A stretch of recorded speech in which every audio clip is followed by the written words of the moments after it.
Hello दोस्तों, आपका स्वागत है आईएएस एग्जाम चैनल में।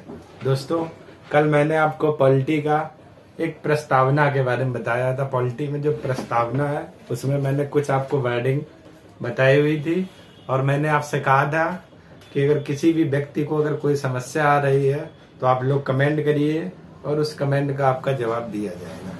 ठीक है ना दोस्तों? तो आप लोगों ने देखा होगा, अगर आपने कोई कमेंट किया होगा तो उसका आपको जवाब मिलेगा। और जो भी लोग हमारे इस चैनल से जुड़े हुए हैं दोस्तों, तो आप लोग इस चैनल को लाइक करें, सब्सक्राइब करें और ज्यादा से ज्यादा शेयर करें ताकि और लोग भी इस वीडियो का आनंद उठा सके। दोस्तों, आज जो बात होगी उसी प्रस्तावना को लेकर बात करेंगे।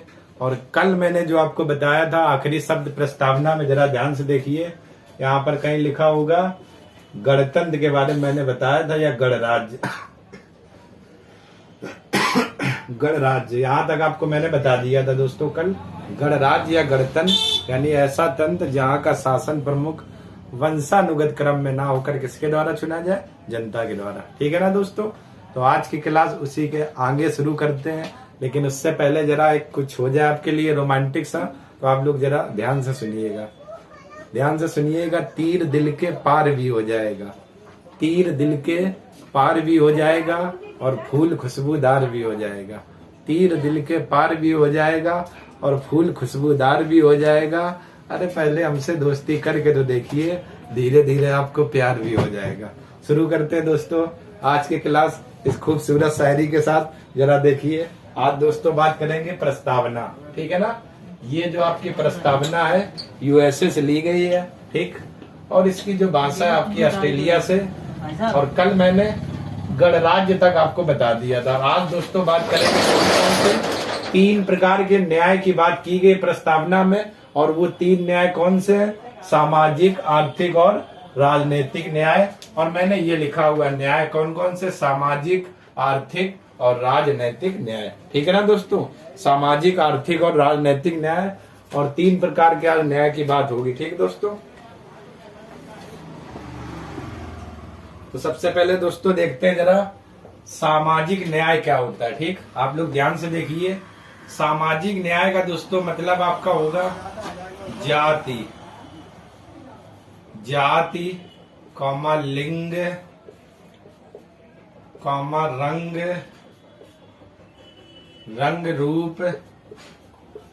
ठीक है ना? जाति, लिंग, रंग रूप, धर्म आदि के आधार पर, आदि के आधार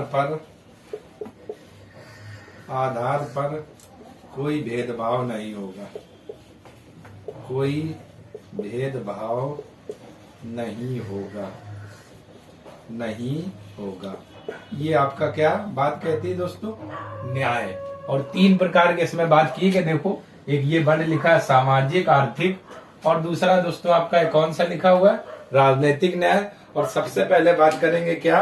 सामाजिक न्याय। तो आप देखिए जरा, सामाजिक न्याय में इन्होंने बताया हुआ है जाति। जाति को लेकर सबसे पहले बताया कि जो भी व्यक्ति समाज में है तो सभी के लोगों की अलग अलग जातियां होती। कोई एससी का होता है दोस्तों, कोई एसटी का, कोई ओबीसी, कोई भी जनरल। ठीक, तो इन जातियों के आधार पर, ठीक है ना, समाज में जो भी व्यक्ति हैं, इन जातियों के आधार पर उनके साथ कोई भी भेदभाव नहीं किया जाएगा, क्योंकि सभी व्यक्ति हमारे क्या? समान रूप से हैं, और जाति के आधार पर उन पर कोई भी भेदभाव नहीं किया जाएगा। और ये एक न्याय की व्यवस्था की गई, किसमें बताया? सामाजिक न्याय। इसके बाद लिंग, ठीक है ना, रंग, रूप और धर्म। ठीक, जो भी व्यक्ति, यानी ये जितने भी लिंग आप देख रहे हैं, रंग रूप का मतलब काला गोरा को लेकर, ठीक है ना, इस तरीके से कोई भी भेदभाव नहीं किया जाएगा। या फिर आपका धर्म को लेकर कोई भी भेदभाव नहीं किया जाएगा कि वे आप किस धर्म के हैं, वो फला धर्म के हैं, वो हमारे समाज में नहीं आ सकते या नहीं रह सकते हैं, या हमारा समाज उनसे दूर रहता है, या वो इस धर्म के, हम उनके यहाँ खाना नहीं खाएंगे, जो भी नहीं करेंगे। ऐसा कुछ भी नहीं होगा। ठीक, और उन्होंने पहली बात इस प्रस्तावना में ये बताई थी क्या? सामाजिक न्याय। और सामाजिक न्याय में ये वर्डिंग कहा था कि जाति, लिंग, रंग रूप आदि के आधार पर कोई भी भेदभाव नहीं होगा। ठीक है ना दोस्तों? कोई भी भेदभाव नहीं होगा। तो एक बार जरा आप लोग कमेंट करिए, जो भी लोग देख रहे हैं, संविधान कब बनकर अंगीकृत या अधिनियमित हुआ था, उस तारीख को आप लोग जरा कमेंट करिए। जो भी लोग इस वीडियो को देख रहे हैं कमेंट करिए आप लोग जरा।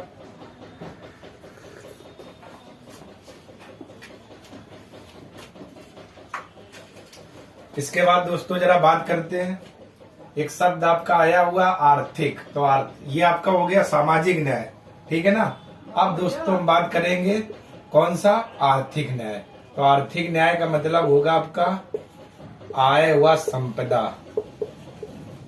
आय व संपदा, या ऐसे लिख दें क्योंकि हो सकता है आपको यहाँ प्रॉब्लम हो। आय व संपदा की असमानता को दूर करना, असमानता को दूर करना, ठीक है ना दोस्तों। आय, आय का मतलब यानी धन, ठीक है ना, इनकम, और संपदा वही धन संपत्ति दौलत जो भी होती है, ठीक। तो ये जो आपके समाज में असमानता फैली हुई है, ठीक है ना, कि कोई अगर गरीब ज्यादा है तो उसके पास बहुत कम संपदा है, अगर अमीर है तो उसके पास बहुत ज्यादा संपदा है, ठीक है ना। तो ये जो समाज में इस तरीके से ये असमानता फैली है और इसे हमें क्या करना है, दूर करना है। ऐसा नहीं होगा कि गरीब व्यक्ति है तो उसके पास कुछ भी धन दौलत या कोई संपदा ना हो, अमीर है तो सभी के पास उसी के पास पूरी संपदा हो, ठीक है ना। तो ये जो बीच में असमानता फैली हुई है, इस असमानता को कम करना है, ठीक है ना, या बराबर करना है, ठीक, कम करके बराबर करना है। क्योंकि आय जो होती है ये सभी को प्राप्त करने का अधिकार है, ठीक है ना, चाहे वो गरीब हो, चाहे अमीर हो, चाहे किसी भी वर्ग का हो, ठीक।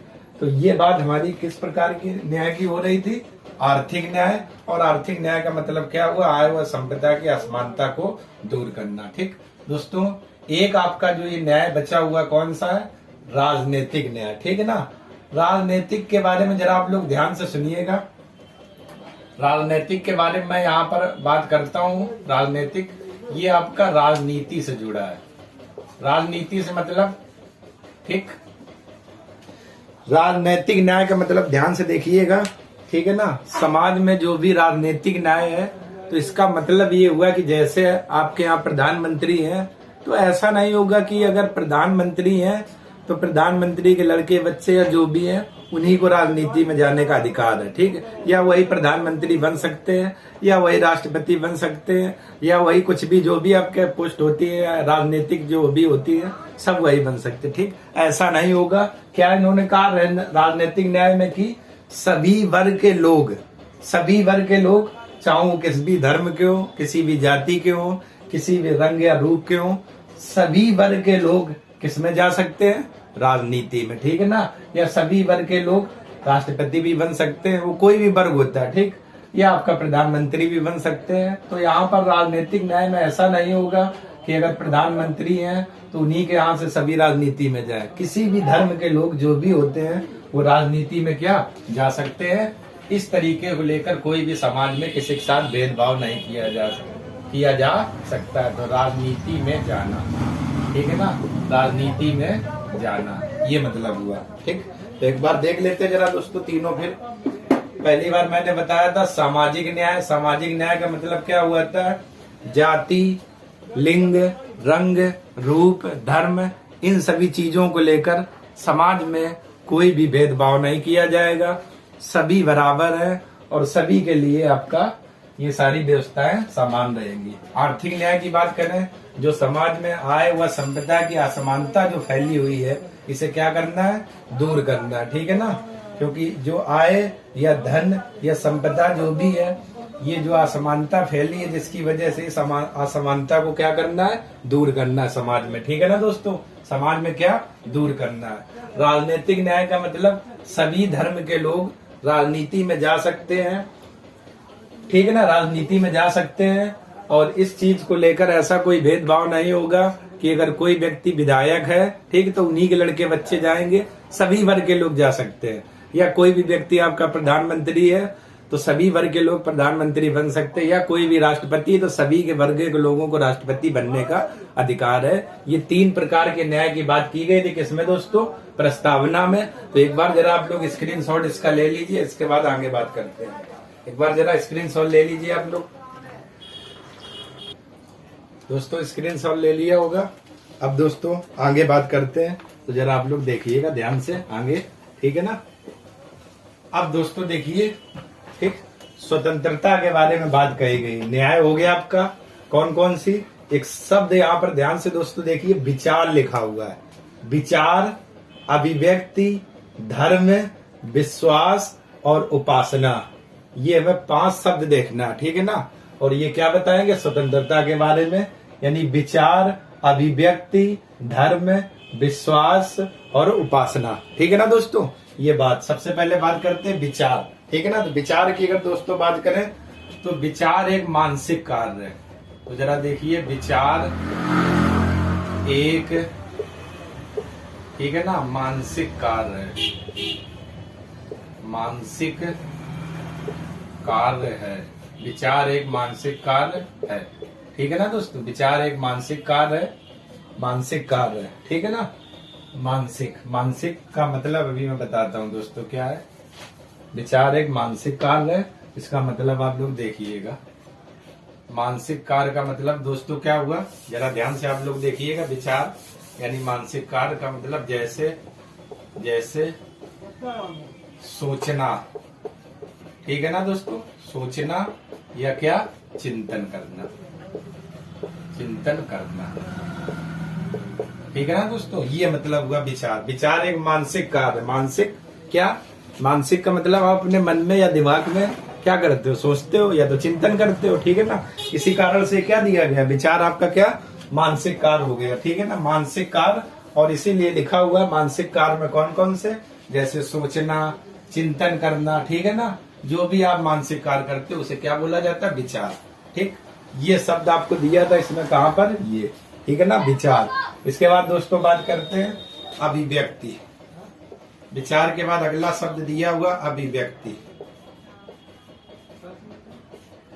अभिव्यक्ति बहुत अच्छा, ठीक है ना।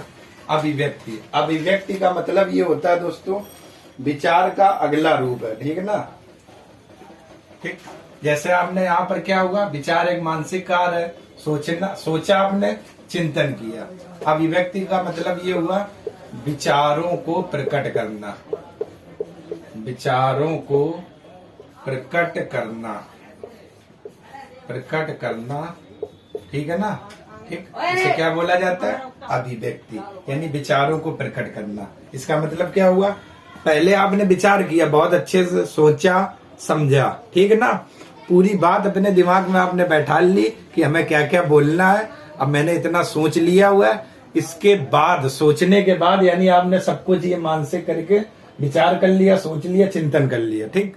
अब जब आप अपने विचारों को सोचने के बाद क्या प्रकट करोगे, बताओगे किसी के दूसरे को, समझाओगे, ठीक है ना, तो वही क्या लिखा हुआ, अभिव्यक्ति। अभिव्यक्ति का मतलब यही होता है विचारों को प्रकट करना, ठीक है ना। जो आपने सोचा था या चिंतन किया था, तो आप उसे क्या कर रहे हो, आप उन विचारों को क्या प्रकट कर रहे हो, तो इसे क्या बोला जाता है दोस्तों, अभिव्यक्ति। अभिव्यक्ति का मतलब सीधा सीधा होता है जो भी आपने सोच समझ के चिंतन किया है उसे प्रकट करना, उसे बताना, दूसरे को समझाना, ठीक है ना, उसे क्या बोला जाता है, अभिव्यक्ति, ठीक है ना। और विचार का मतलब क्या, ये मानसिक कार्य जैसे सोचना और चिंतन करना, ठीक है ना। इसके बाद दोस्तों आ जाते हैं, एक शब्द अब दिया धर्म। धर्म अगला देखिए, बात करते हैं धर्म।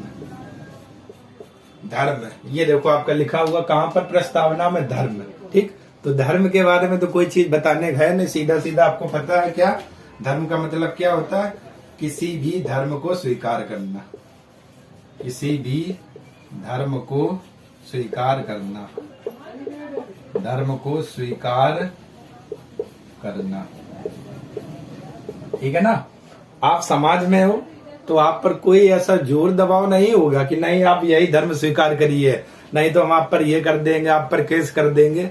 आप बिल्कुल स्वतंत्र हो, ठीक है ना, बिल्कुल अच्छे तरीके से स्वतंत्र, और आप किसी भी धर्म को स्वीकार कर सकते हो। आप पर सरकार के द्वारा या जनता के द्वारा या समाज में ऐसा कोई आपका दबाव नहीं होगा कि ऐसा नहीं कि जबरदस्ती आपसे किया जाए कि नहीं आप यही धर्म अपनाइए, इसके अलावा अन्य कोई नहीं अपना सकते हो। उसके लिए आप स्वतंत्र हो और आप किसी भी धर्म को क्या कर सकते हो, अपनी मर्जी से स्वीकार कर सकते हो। ठीक है ना, तो इस पर कोई आपके ऊपर जोर दबाव नहीं होगा। ठीक, ये 3 प्रकार की स्वतंत्रता देखी आपने, एक विचार, अभिव्यक्ति और धर्म। विचार का मतलब होता है ये मानसिक कार्य यानी सोचना, चिंतन करना। अभिव्यक्ति का मतलब होता है विचारों को प्रकट करना।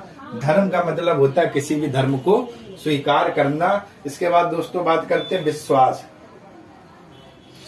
विश्वास देखिए अगला एक स्वतंत्रता दी, विश्वास।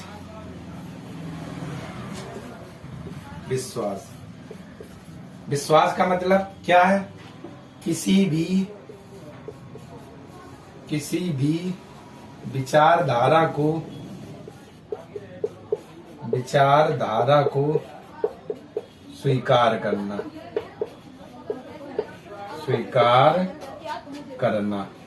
ठीक है ना दोस्तों, किसी भी विचारधारा को क्या करना, स्वीकार करना, क्या कहलाता है, विश्वास। मतलब क्या हुआ, जैसे जरा ध्यान से आप देखिए, जैसे मेरे मन में या दिमाग में कुछ भी चिंतन आया, ठीक, और मैं गया, ठीक, मैंने किसी दूसरे आदमी को बताया कि मैंने ये सोचा हुआ है, क्या ये ऐसा होगा, ठीक, तो उस व्यक्ति ने क्या किया, उसने मुझ पर विश्वास रखा, हाँ ठीक है मैं आपके साथ हूँ, मुझे आप पर पूरा भरोसा कि आप हाँ ये कर ले जाओगे। ठीक है ना, या ये हो सकता है। ठीक, इसी को बोला जाता है क्या, विश्वास।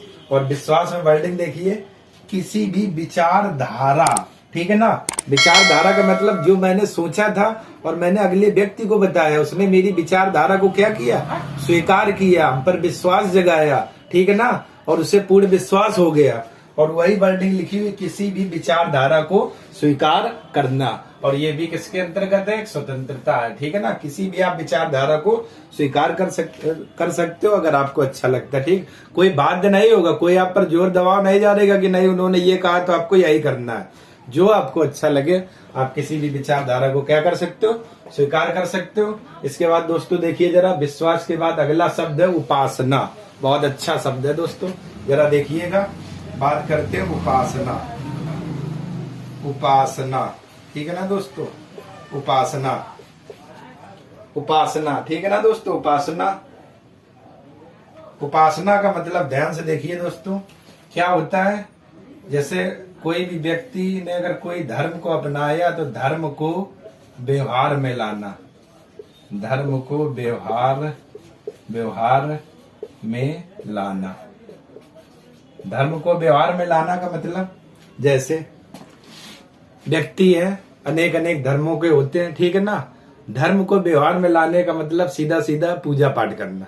ठीक है ना, क्योंकि आपका धर्म है और आप अपने धर्म को व्यवहार में ला रहे, और आपके धर्म में ये पूजा की जाती है। ठीक है ना, जैसे आपका हिंदू धर्म है तो आपके हिंदू धर्म में गणेश, लक्ष्मी, जो भी आप पूजा करते हो, ठीक है ना, आपका धर्म है और उस चीज को आप क्या व्यवहार में ला रहे हैं, यानी कि पूजा पाठ कर रहे हैं। या अदर व्यक्ति का जो भी धर्म है या अदर स्टेट में जो भी धर्म अपनाया जाता है, तो वे लोग अपने धर्म को क्या व्यवहार में लाते हैं, और जो भी पूजा पाठ होती है वो अपने धर्म में उस वहां की पूजा पाठ करते हैं। ठीक है ना, उपासना का मतलब दोस्तों ये हुआ, धर्म को व्यवहार में लाना, यानी आप ऐसे भी लिख सकते हो, अर्थात पूजा पाठ करना। अर्थात पूजा पाठ करना, ये इसका मतलब हो गया किसका, उपासना का। ठीक है ना दोस्तों, जरा एक बार फिर देखिए, विचार एक मानसिक कार्य है, जैसे सोचना, चिंतन करना। अब आपने इतना काम कर लिया, सोच लिया अच्छे से, दिमाग में फिट कर लिया, ठीक, फिर आपने क्या किया, जो भी आपने विचार सोचे तो उनको प्रकट कर दिया, तो यही आपकी क्या हो जाएगी, अभिव्यक्ति हो जाएगी। धर्म का सीधा सीधा मतलब किसी धर्म को आप स्वीकार कर सकते हो, कोई भी आपके ऊपर जोर दबाव नहीं होगा। विश्वास का मतलब किसी भी विचारधारा को आप स्वीकार कर सकते हो, और उपासना का मतलब धर्म को व्यवहार में लाना, अर्थात पूजा पाठ करना, या जो भी जिस धर्म के लोग हैं वो अपने धर्म को व्यवहार में लाते हैं और वैसी ही पूजा करते हैं। ठीक, तो एक बार जरा आप लोग स्क्रीनशॉट ले लीजिए, इसके बाद आगे बात करते हैं। स्क्रीनशॉट ले लीजिए एक बार आप लोग, ठीक है दोस्तों, आगे बात करते हैं। तो जरा देखिए आप लोग, अगला दोस्तों बात करेंगे कि यहाँ पर शब्द आया समता। ठीक, ये स्पष्ट लिखा हुआ है समता, या क्या बोलते हैं, समानता। ठीक है ना दोस्तों, समता या समानता। ठीक दोस्तों, अब बात करते हैं इस शब्द क्या होता है। तो पहले इस शब्द देखो, इसका मतलब ये होता है समता या समानता का कि समाज में सभी वर्ग के लोग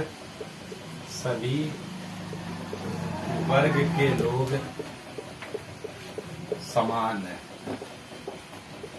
सभी वर्ग के लोग समान हैं, ठीक है ना। समता का मतलब ये हुआ कि समाज में सभी वर्ग के लोग समान है, ठीक है ना। समान है अर्थात धर्म, जाति, रंग रूप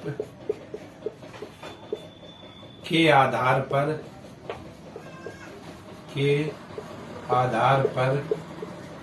किसी व्यक्ति को श्रेष्ठ या किसी व्यक्ति को हीन या श्रेष्ठ नहीं समझा जाएगा। श्रेष्ठ नहीं समझा जाएगा।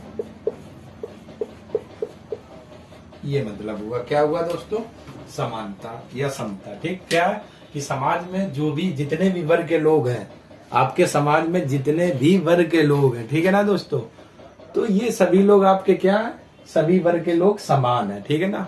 इनमें कोई अंतर नहीं है, ठीक है ना। जो भी पुरुष है महिला है तो सभी समान है और इनमें कोई भी अंतर नहीं है। और ना ही समाज ये करेगा, ठीक है ना, ठीक, कि धर्म, जाति, रंग रूप के आधार पर किसी व्यक्ति को श्रेष्ठ या हीन नहीं समझा जाएगा, ठीक है ना। इसके आधार पर किसी भी व्यक्ति को आप श्रेष्ठ का मतलब महान हुआ, हीन, ठीक है ना, इसके आधार पर आप नहीं कह सकते, ठीक है ना। क्योंकि समाज में जितने भी वर्ग के लोग हैं सभी के लिए समानता, यानी सभी वर्ग के लोग समान है। और रंग रूप जाति के आधार पर किसी भी व्यक्ति को आप महान या गलत या हीन, ठीक है ना, नहीं कह सकते, ठीक है ना। क्योंकि समाज में जितने भी वर्ग के लोग हैं सभी लोगों को समान अधिकार प्राप्त है, समान धर्म के लोग हैं, ठीक है ना, सभी एकजुट होकर रहेंगे। तो इन जितने भी वर्ग के लोग हैं ये सभी समान है और इनको धर्म, जाति, रंग रूप के आधार पर किसी भी व्यक्ति को श्रेष्ठ या हीन नहीं समझा जाएगा। और ये किसकी बात हो रही, समता की। और ये वर्ड कहाँ पर दिया गया था, आपका ये दिया गया था, अवसर की समता, देखो लिखा हुआ है, ठीक है ना दोस्तों। इसके बारे में ये बताया गया था। इसके बाद अगला दोस्तों जरा देखिए, समता प्राप्त करने तथा व्यक्ति की एक शब्द आया दोस्तों, गरिमा। गरिमा, गरिमा दोस्तों आपने कहीं नाम सुना होगा। गरिमा अगर आपने दोस्तों नाम कहीं ना कहीं सुना होगा, एक चैनल आपके यहाँ चलता विविध भारती, कानपुर 107 पॉइंट कुछ ऐसे ही आता है। और उसी में गाने चलते थे हालो फरमाए, जिस पर कॉल लगाई जाती थी। और उसमें एक मैडम बैठती थी गरिमा शैलेंद्र नाम से, और बहुत इंटरटेन मजा आप लोगों को लेती थी जब आप लोग अपनी चॉइस के गाने सुनते हो। और जैसे ही भाषा में आप लोग बोलते थे वो उसी भाषा में ही बोलती थी। वहां पर आपने गरिमा नाम सुना होगा, हेलो फरमाइश कानपुर विविध भारती रेडियो पर, ठीक। लेकिन यहाँ पर हमारा गरिमा वो गरिमा नहीं है। हम किस में बात कर रहे हैं, प्रस्तावना में। और क्या बात कर रहे हैं, गरिमा की। तो जरा आप लोग ध्यान से देखिएगा, गरिमा का अर्थ क्या है दोस्तों, समाज में प्रत्येक व्यक्ति को, समाज में प्रत्येक व्यक्ति के पास, ठीक है ना दोस्तों, समाज में प्रत्येक व्यक्ति के पास, समाज में प्रत्येक व्यक्ति के पास, समाज में प्रत्येक व्यक्ति के को, प्रत्येक व्यक्ति को कर लो दोस्तों, यहाँ पर पास गलत हो जाएगा। प्रत्येक व्यक्ति को विकसित होने का अधिकार प्राप्त है, ऐसे कर लो तो ज्यादा सही रहेगा। विकसित होने का अधिकार प्राप्त है, अधिकार प्राप्त है, ठीक है ना। यानी समाज में जितने भी प्रकार के व्यक्ति हैं, ठीक है ना, उन सभी को समाज में विकसित होने का अधिकार प्राप्त है। विकसित का मतलब दोस्तों क्या हुआ, जैसे सिंगल आप हो तो आप भी आगे बढ़िए, और आपसे जो भी भाई बंधु या जो भी जुड़े हुए उनको भी आगे बढ़ने का मौका मिले। और उससे क्या होगा, आप तो खुद आगे बढ़ेंगे और आपके सहपाठी भी आगे बढ़ेंगे, तो आप तो बढ़ेंगे और साथ साथ देश भी आपका आगे बढ़ेगा। और एक शब्द यहाँ पर लिखा हुआ है, देखिए ध्यान से, गरिमा में, समाज में प्रत्येक व्यक्ति को विकसित होने का अधिकार प्राप्त है। ठीक, तो विकसित भी हो जाइए, या विकसित होने में एक शब्द ऐसे भी आप बोल सकते हो कि समाज में प्रत्येक व्यक्ति को भोजन, आवास, बिजली, पानी, रहने की व्यवस्था, ये सभी आपके अधिकार प्राप्त होंगे। ठीक है ना, सभी अधिकार प्राप्त होंगे। कौन से व्यक्ति को, जो समाज में है वो विकसित भी हो सकता है। ठीक है ना, गरिमा का सीधा सीधा ये अर्थ है, जैसे भोजन की व्यवस्था, आवास की व्यवस्था, पानी की व्यवस्था, ठीक है ना, रहने की व्यवस्था, बिजली की व्यवस्था, ठीक, ये सभी आपके किस में अंतर्गत आएंगे, गरिमा। तो समाज में प्रत्येक व्यक्ति को विकसित होने का अधिकार प्राप्त है, जैसे भोजन, आवास, पानी, बिजली, इन सब की व्यवस्था। ठीक है ना, तो ये सभी के लिए क्या होंगे, समान होंगे। और ये किस में बात कही गई है, गरिमा की। तो एक बार जरा स्क्रीनशॉट ले लीजिए, इसके बाद आगे दोस्तों बात करते हैं एकता के बारे में। ठीक है दोस्तों, शुरू करते हैं। जरा देखिए आप लोग, अब बात हो रही दोस्तों, जरा ध्यान से आप लोग देखिएगा। शब्द देखिए, पहले एक शब्द आपका एकता, अखंडता और बंधुत्व, इन तीन बात की बात होगी। एकता, एकता का मतलब देखिए, जो नागरिक है हमारे देश में, तो उन नागरिकों के बीच एक होने की भावना से है। ठीक है ना, यानी वो लोग नागरिक आपस में एक होकर रहे, मिलजुल कर रहे। ठीक है ना, किसी भी विवाद में ना फंसे। ठीक, स्वयं आगे बढ़े और साथ में देश को भी आगे बढ़ाएं, या उनके साथ जो भी लोग जुड़े उनको भी आगे बढ़ने का मौका दें। ठीक है ना, ये बात किसके लिए हो रही, एकता। और एकता में क्या गया है, नागरिकों के बीच एक होने की भावना से। ठीक, नागरिकों के बीच दोस्तों यहाँ पर देखना एक होना। और अखंडता में देखिए, ठीक है ना, इसमें भी वही बात कही गई है, एकता बनी रहे, यानी मिलजुल कर रहे, एक रहे। लेकिन ये शब्द आप ध्यान से देखिए, क्या लिखा हुआ है, समस्त भू क्षेत्र। ठीक, यानी ओवरऑल जो भारत के जो भी भू क्षेत्र हैं, ठीक है ना, जो भी क्षेत्र है, ये आपस में क्या, एकता बनी रहे। ठीक, भारत के समस्त भू क्षेत्र की एकता बनी रहे, इनका खंडन ना हो सके, और ये भी लोग आपके क्या, मिलजुल कर रहे। यहाँ नागरिकों की बात हो रही, यहाँ भू क्षेत्र यानी भौगोलिक क्षेत्र की बात हो रही। भौगोलिक क्षेत्र यानी जो भी भौगोलिक क्षेत्र है, वे सभी लोग आपस में एकता बनाकर रखे। ठीक है ना, उनके बीच में कोई भी ऐसी भावना ना हो ताकि दिक्कत आ जाए आगे। ठीक, एकता मतलब नागरिकों के बीच एक होने की भावना। अखंडता का मतलब भारत के समस्त भौगोलिक भू क्षेत्र की एकता बनी रहना। और बंधुत्व का मतलब सभी लोग आपस में मिलजुल कर रहे। सीधा सीधा मतलब है क्या, सभी लोग आपस में मिलजुल कर रहे। ठीक ना, और आगे बढ़े, देश को भी आगे बढ़ाए, स्वयं आगे बढ़े, और जो भी लोग मिलजुल के रह रहे हैं, ठीक है ना, उनको भी बढ़ने या विकसित होने का मौका दे। ये तीन बातें दोस्तों इसमें कही गई थी। एकता, एकता का मतलब होता है नागरिकों के बीच एक होने की भावना। अखंडता का मतलब होता है भारत के समस्त भू क्षेत्र की एकता बनी रहे। और बंधुत्व का मतलब होता है सभी लोग आपस में मिलजुल कर रहे हैं। ठीक है ना दोस्तों, मिलजुल कर रहे हैं। अब दोस्तों देखिए, देखिए दोस्तों, संविधान में आपने ये वर्ड देख लिए, ठीक है ना। आगे लिखा बढ़ाने के लिए दृढ़ संकल्पित, दृढ़ संकल्पित, यानी हम लोग दृढ़ संकल्प लेते हैं। आज दिनांक, कौन सी दिनांक, 26 नवंबर 1949 को संविधान को, अब यहाँ से दोस्तों देखिए, एतद द्वारा इस संविधान को, वर्ण लिखा हुआ अंगीकृत। अंगीकृत का मतलब हम लोग क्या करते हैं, ध्यान से देखिएगा, स्वीकार करना। अंगीकृत का मतलब स्वीकार करना, ठीक है ना दोस्तों। अंगीकृत, अंगीकृत का मतलब हाँ, हम इस संविधान को स्वीकार करते हैं, ठीक है ना। और अधिनियमित यानी इसका मतलब होता है लागू करना। अधिनियमित का मतलब होता है लागू करना, ठीक है ना, लागू करना अधिनियमित का मतलब। और आत्मसमर्पित का मतलब होता है स्वयं को समर्पित करना। आत्मसमर्पित का मतलब होता है स्वयं को समर्पित करना, स्वयं को समर्पित करना, समर्पित करना, ठीक है ना। ये क्या आ गया, ठीक। क्योंकि आप ये डेट देखिए 26 नवंबर 1949 को आपका संविधान बनकर तैयार हुआ था और उसमें कुल 284 लोगों ने हस्ताक्षर किए थे। और सबसे पहले जो हस्ताक्षर किए थे जवाहरलाल नेहरू ने, इसके बाद दूसरे जो हस्ताक्षर किए थे वो राजस्थान के व्यक्ति थे, ठीक। दूसरे उन्होंने हस्ताक्षर किए थे। और इसको, ठीक है ना, और इसे पूर्ण रूप से कब लागू किए? अब दोस्तों मैंने बताया था 26 जनवरी 1950 को। क्यों?